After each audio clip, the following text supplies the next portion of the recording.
Affaire Martinez-Zogo. La vidéo de l'horreur, l'étau se resserre. Une salle d'audience. Des juges silencieux. Des avocats qui s'agitent. Et sur un écran, une vidéo que personne ne voulait voir, mais que tout le monde devait voir. Ce jour-là, au tribunal militaire de Yaoundé, quelque chose d'inédit s'est produit. La vidéo de l'assassinat de Martinez-Zogo, ce journaliste camerounais torturé jusqu'à la mort pour avoir dit trop de vérité, a été projetée devant les juges. En pleine audience. Malgré l'opposition formelle, farouche, désespérée des avocats de Jean-Pierre Amougou Belinga. Le tribunal a passé outre.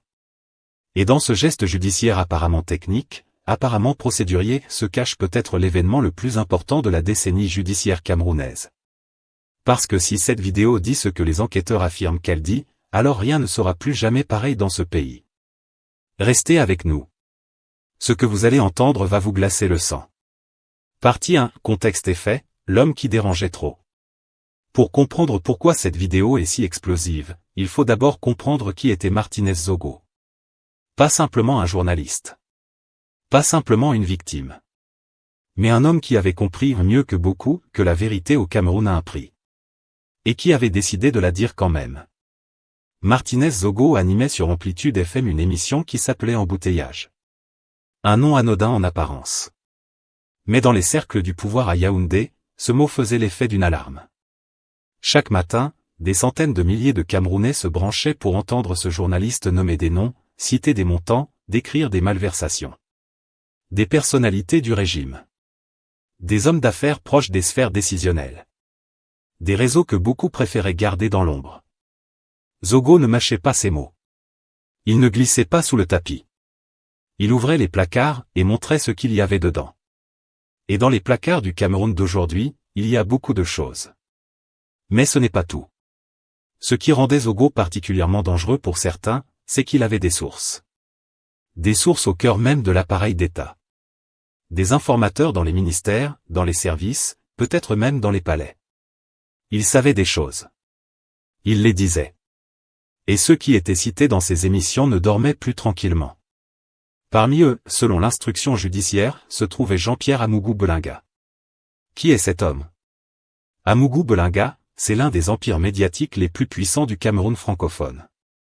Fondateur du groupe Vision 4, propriétaire de chaînes de télévision, de journaux, de plateformes numériques. Un homme dont le sourire apparaît dans les soirées officielles, dans les cocktails diplomatiques, dans les cérémonies d'État.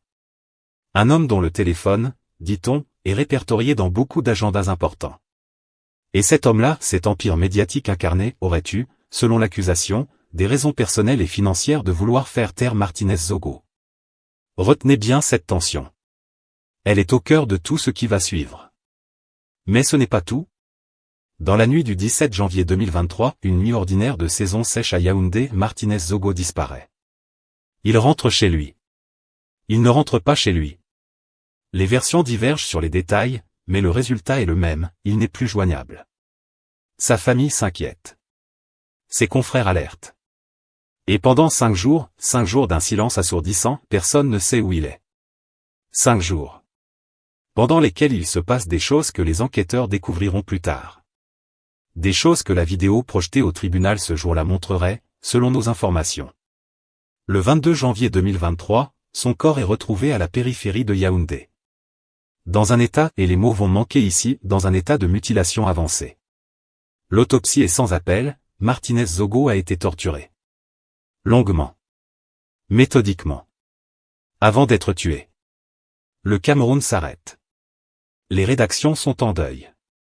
Les organisations de presse mondiale, RSF, CPJ, la Fédération internationale des journalistes publient des communiqués de condamnation. Sur les réseaux sociaux camerounais, le hashtag Martinez-Zogo explose. Et dans les rues de Yaoundé, quelque chose se fissure dans le pacte tacite entre les Camerounais et ceux qui les gouvernent. Parce que tuer un journaliste, c'est envoyer un message. Un message clair. Un message terrible. Et ce message-là, le Cameroun l'a reçu 5 sur 5. Partie 2, le conflit, les puissants et leurs réseaux. L'enquête s'ouvre. Et très rapidement, étonnamment rapidement pour un pays où les affaires impliquant les puissants s'enlisent parfois pendant des années, des arrestations tombent. Première surprise, les personnes interpellées ne sont pas des petits criminels. Pas des bandits de grand chemin. Ce sont des hommes de l'État. Des hommes en uniforme. Des hommes avec des accréditations, des badges, des bureaux dans des bâtiments officiels. Léopold Maxime Eko, à l'époque directeur de la DGRE, la Direction Générale de la Recherche Extérieure, c'est-à-dire l'un des chefs du renseignement camerounais, est interpellé. Avec lui, plusieurs complices présumés, tous issus ou gravitant autour des services de sécurité de l'État. Laissez ce chiffre s'imprimer dans votre esprit, le chef du renseignement extérieur camerounais est arrêté en lien avec le meurtre d'un journaliste. Ce n'est pas une série Netflix. Ce n'est pas un roman de thriller politique africain. C'est la réalité du Cameroun en janvier 2023. Mais ce n'est pas tout. L'enquête remonte. Elle remonte vite. Elle remonte haut. Et elle arrive jusqu'à Jean-Pierre Amougou Boulinga, mis en cause en qualité de commanditaire présumé du meurtre. Autrement dit, selon l'accusation, le journaliste n'aurait pas simplement été tué, il aurait été commandité. Quelqu'un aurait donné un ordre. Quelqu'un aurait voulu que Martinez Zogo disparaisse. Et ce quelqu'un, le parquet l'a nommé. On comprend dès lors pourquoi ce procès dépasse les frontières du Cameroun. On comprend pourquoi les organisations de défense de la liberté de la presse le suivent avec une intensité rare. On comprend pourquoi chaque audience est scrutée, analysée, commentée. Parce que si l'accusation est avérée, si un homme aussi puissant qu'Amougou Boulinga peut être condamné pour avoir commandité la mort d'un journaliste, alors quelque chose se passe au Cameroun. Quelque chose d'historique. Quelque chose qui enverrait un signal à tous ceux qui pensent que la fortune et les relations protègent de tout. Mais nous n'en sommes pas encore là. Et le chemin vers ce verdict, s'il vient, est semé d'embûches. Parce que la défense d'Amougou Boulinga n'est pas composée de débutants. Ce sont des ténors du barreau camerounais. Des avocats qui connaissent les procédures, les délais, les recours. Des professionnels aguerris dont la mission est de protéger leurs clients et qui utilisent tous les outils légaux à leur disposition pour le faire. Et l'un de ces outils, l'un des plus classiques dans ce type d'affaires, consiste à contester la recevabilité des preuves. À dire, cette preuve n'a pas été obtenue légalement. Cette pièce n'est pas admissible. Ce témoin n'est pas fiable. Ce document a été manipulé. C'est précisément ce que les avocats d'Amougou Boulinga ont tenté de faire avec la vidéo. Ils s'y sont formellement opposés. Ils ont plaidé contre sa projection. Ils ont tout fait pour que cet enregistrement ne soit jamais vu par les juges dans le cadre de cette audience. Le tribunal a dit non. Et ce « non » judiciaire, en apparence technique, est en réalité un coup de tonnerre. Partie 3, révélation et décryptage, ce que la vidéo signifie. Parlons maintenant de cette vidéo. Parlons-en avec la précaution que le sujet exige, parce que son contenu exact n'a pas été rendu public, et parce que nous ne spéculerons pas sur ce que nous ne savons pas. Mais ce que nous savons suffit déjà à mesurer l'importance du moment. Cette vidéo existe depuis le début. Les enquêteurs en avaient connaissance dès les premières heures de l'affaire. Elle fait partie du dossier. Elle a été versée au débat. Et aujourd'hui, elle a été projetée devant le tribunal malgré l'opposition de la défense. Qu'est-ce que ça signifie concrètement? D'abord, ça signifie que les preuves matérielles de l'assassinat de Martinez Zogo sont désormais au centre des débats. Plus personne ne peut prétendre ignorer. Plus personne ne peut prétendre que les faits sont flous, incertains, sujets à interprétation. Une vidéo, ça parle. Une vidéo ne ment pas sur ce qu'elle montre. Et si cette vidéo montre ce que l'accusation soutient qu'elle montre, alors la défense a un problème sérieux, très sérieux. Mais ce n'est pas tout. Ensuite, ça signifie que le tribunal a choisi une position. Une position courageuse, dans le contexte camerounais. Accepter cette pièce malgré l'opposition de la défense, c'est affirmer, cette cour est indépendante. Cette cour fait son travail. Cette cour n'est pas à la disposition de ceux qui pensent que leur puissance les met à l'abri de la vérité. C'est un signal. Un signal adressé à la défense, bien sûr. Mais aussi adressé à la société camerounaise tout entière. Et adressé aux observateurs internationaux qui regardent ce procès avec attention. Il y a quelques jours, et c'est un élément qu'il faut absolument intégrer dans l'analyse, le politologue Vincent Sosten Fouda avait pris une position publique et solitaire en faveur d'Amougou Boulinga. Dans une tribune remarquée, il avait invoqué le principe juridique in dubio pro reo, le doute profite à l'accusé, et affirmé que sa conviction intime était qu'Amougou Boulinga n'avait pas tué Martinez Zogo, ni commandité son meurtre. Cette sortie avait créé un débat. Un débat légitime, d'ailleurs, parce que la présomption d'innocence est un principe fondamental, et que tout accusé a droit à ce que son innocence soit défendue jusqu'à la preuve du contraire. Mais voilà, la projection de la vidéo ce jour envoie un signal inverse. Un signal qui dit, les preuves matérielles existent. Elles ont été examinées. Elles ont été jugées recevables. Et elles vont désormais peser de tout leur poids dans la balance. Le doute, s'il restait, se rétrécit. Maintenant, creusons encore plus profond. Parce que cette affaire a une dimension qui dépasse le sort judiciaire d'un homme, aussi puissant soit-il. Cette affaire pose une question fondamentale sur la nature du pouvoir au Cameroun. Sur la relation entre les médias, l'argent, la politique et la sécurité. Sur ce qui se passe quand un journaliste devient trop gênant. Sur ce que certains sont prêts à faire ou à commanditer pour protéger leurs intérêts. Martinez Zogo dérangeait. Il dérangeait par ses révélations. Il dérangeait par ses sources. Il dérangeait par sa popularité, parce qu'un journaliste populaire est un journaliste dangereux pour ceux qui ont des secrets. Et il a été éliminé. Si les accusations sont fondées, si l'instruction judiciaire aboutit à une condamnation, alors cela voudra dire que dans ce pays, des hommes se sont crus assez puissants pour commander la mort d'un journaliste. Assez puissants pour mobiliser des ressources de l'État à des fins personnelles. Assez protégés pour penser que ça ne remonterait jamais jusqu'à eux. Ils avaient tort. Partie 4. Analyse satirique, le Cameroun dans le miroir. Et maintenant, permettez-moi de vous parler avec la franchise que seul le ton satirique camerounais autorise. Au Cameroun, nous avons une expression. Quand quelqu'un fait semblant de ne pas comprendre ce que tout le monde comprend, on dit « il fait le mouton ». Eh bien, dans cette affaire, certains ont fait le mouton pendant très longtemps. Très longtemps, il y a eu des gens pour dire « on attend de voir ». Des gens pour dire « la justice camerounaise va s'occuper de ça », avec le sourire de celui qui ne croit pas vraiment ce qu'il dit. Des gens pour dire « c'est compliqué, les affaires sont toujours compliquées, attendons les conclusions de l'instruction ». Et pendant que ces gens attendaient, confortablement, stratégiquement, opportunément, la famille de Martinez Zogo pleurait. Ses confrères continuaient à travailler avec la peur au ventre. Et les journalistes camerounais qui ont des révélations à faire se demandaient, légitimement, si leur prochain scoop leur coûterait la vie. Voilà ce que l'impunité fait à un pays. Elle ne tue pas seulement la victime. Elle tue aussi la vérité que la victime portait. Elle tue l'envie de dire la vérité chez ceux qui viennent après. Mais ce n'est pas tout. Parlons d'opération Épervier. Cette opération anticorruption lancée au Cameroun avec beaucoup de bruit médiatique et qui, selon ses critiques, n'a jamais réussi à attraper que les poussins, jamais les coqs. Des directeurs généraux, des ministres de second rang, des boucs émissaires utiles mais rarement les vrais architectes des systèmes de prédation. Simon-Pierre Mahon avait posé cette question avec une lucidité remarquable, l'épervier n'arrête que les petits. Les vrais puissants, ceux qui ont les relations, les avocats, les réseaux, les valises s'en sortent toujours. Ou du moins, c'est ce que l'histoire récente donnait à croire. L'affaire Martinez Zogo pourrait-elle être différente? Voilà la question que tout le Cameroun se pose en ce moment. Et voilà pourquoi la projection de cette vidéo est un événement, parce qu'elle suggère que ce procès ne sera peut-être pas comme les autres.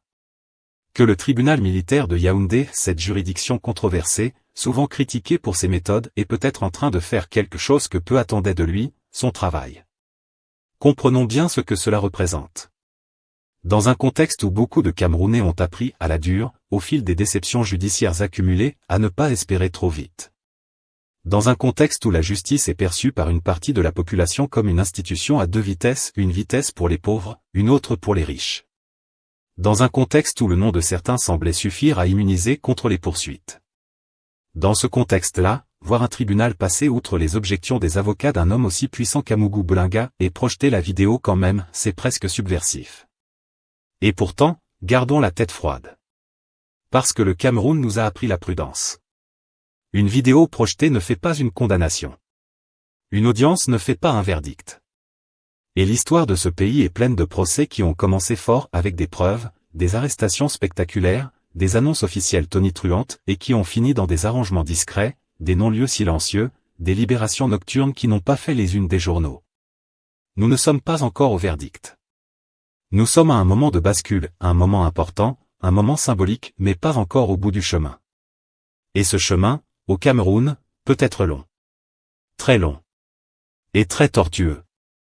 Mais ce n'est pas tout.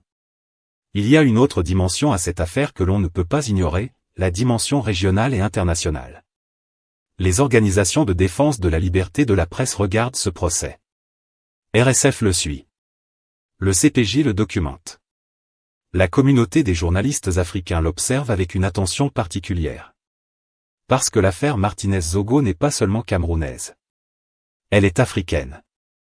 Elle parle à tous ces journalistes du continent qui font leur travail dans des conditions difficiles, qui creusent, qui révèlent, qui dénoncent en sachant que leurs révélations peuvent leur coûter leur liberté, leur emploi, ou leur vie. Si la justice camerounaise va au bout de ce procès et condamne ceux qui sont accusés d'avoir commandité ce meurtre, ce sera un signal fort pour toute l'Afrique francophone. Un signal qui dira, même dans des systèmes imparfaits, même dans des juridictions critiquées, même face à des puissants bien connectés, la vérité peut finir par s'imposer. Et si la justice échoue? Si le dossier s'enlise, si les preuves sont contestées jusqu'à l'épuisement, si Amougou Boulinga sort libre de cette affaire? Ce signal-là sera tout aussi fort. Mais dans le sens inverse. Il dira à tous les journalistes africains, soyez prudents. Vos révélations ont un prix. Et personne ne vous protège vraiment. Voilà l'enjeu véritable de cette vidéo projetée. Voilà pourquoi la salle d'audience du tribunal militaire de Yaoundé est, en ce moment, l'un des endroits les plus importants du continent. Maintenant, parce que la satire camerounaise l'exige, permettez-moi une digression que certains trouveront inconfortable mais que beaucoup trouveront vraie. Au Cameroun, on a l'habitude des procès-spectacles. Des procès où la mise en scène est parfaite, les arrestations filmées, les perpoualks devant les caméras, les déclarations officielles solennelles, mais où le fond, progressivement, se vide de sa substance. Les grandes familles restent intouchées. Les vrais réseaux restent en place. Et les condamnés, quand condamnation il y a, purgent leur peine dans des conditions qui ressemblent davantage à une retraite dorée qu'à une prison. Est-ce que l'affaire Martinez-Zogo suivra ce chemin? Est-ce que la projection de cette vidéo n'est qu'un moment de théâtre judiciaire impressionnant à court terme, mais sans conséquences à long terme? C'est la question que beaucoup se posent en silence. Et c'est une question légitime. Parce que ceux qui ont suivi l'affaire Abba Oyono, aussi instruite au tribunal militaire, aussi annoncée comme un tournant, savent que les promesses judiciaires camerounaises ont parfois la durée de vie des étoiles filantes. Mais, et c'est important, le contexte a changé. La pression internationale est réelle. L'affaire Martinez-Zogo a un retentissement que peu de dossiers camerounais ont eu. Et dans l'ère des réseaux sociaux, des lives de tribunaux, des journalistes qui tweetent en temps réel depuis les couloirs du palais de justice, il est beaucoup plus difficile de faire disparaître discrètement une affaire dans les oubliettes. L'opinion publique est une pression. Une pression imparfaite, une pression irrégulière, une pression que les puissants savent parfois déjouer, mais une pression réelle. Et cette pression-là, aujourd'hui, s'appelle « La vidéo a été projetée ». Conclusion, la question que le Cameroun ne peut plus éviter. Alors, où en sommes-nous? Nous sommes à un carrefour. Un carrefour que le Cameroun atteint rarement, mais qu'il atteint parfois, ces moments rares où le destin d'un procès devient le destin d'un principe. Martinez-Zogo est mort. Ça, aucun verdict ne le changera. Aucune condamnation ne lui rendra la vie. Aucune peine de prison ne consolera sa famille, ne remplacera sa voix dans les matins camerounais, ne restituera les révélations qu'il aurait encore pu faire. Mais ce que la justice peut faire, ce qu'elle doit faire, si elle veut mériter ce nom, c'est établir la vérité. Nommer les responsables. Condamner ceux qui ont décidé que la mort d'un journaliste gênant était une solution acceptable à leurs problèmes. La vidéo a été projetée. L'étau se resserre. Les preuves parlent. Maintenant, c'est au tribunal de parler. Et c'est là que tout se joue. Pas dans les tribunes des politologues. Pas dans les communiqués des organisations internationales. Pas dans les émissions YouTube, même celles qui font tout pour vous tenir informés. C'est dans cette salle d'audience. Devant ces juges. Face à ces preuves. La question n'est plus, est-ce qu'il existe des preuves? La question est désormais, est-ce que la justice camerounaise a le courage d'aller jusqu'au bout de ce que ces preuves disent? Est-ce que le Cameroun est prêt à se regarder dans ce miroir et à décider, une fois pour toutes, que même les puissants doivent répondre de leurs actes devant la loi? C'est la question. La vraie question. Et la réponse, quelle qu'elle soit, définira le Cameroun pour les années qui viennent. Donnez-nous votre avis en commentaire, pensez-vous que la justice camerounaise ira jusqu'au bout dans cette affaire? Pensez-vous que la projection de cette vidéo est un vrai tournant ou un nouveau faux espoir? On vous lit. On vous répond. Et on continuera à suivre cette affaire pour vous, parce que la vérité de Martinez Zogo mérite qu'on ne lâche pas.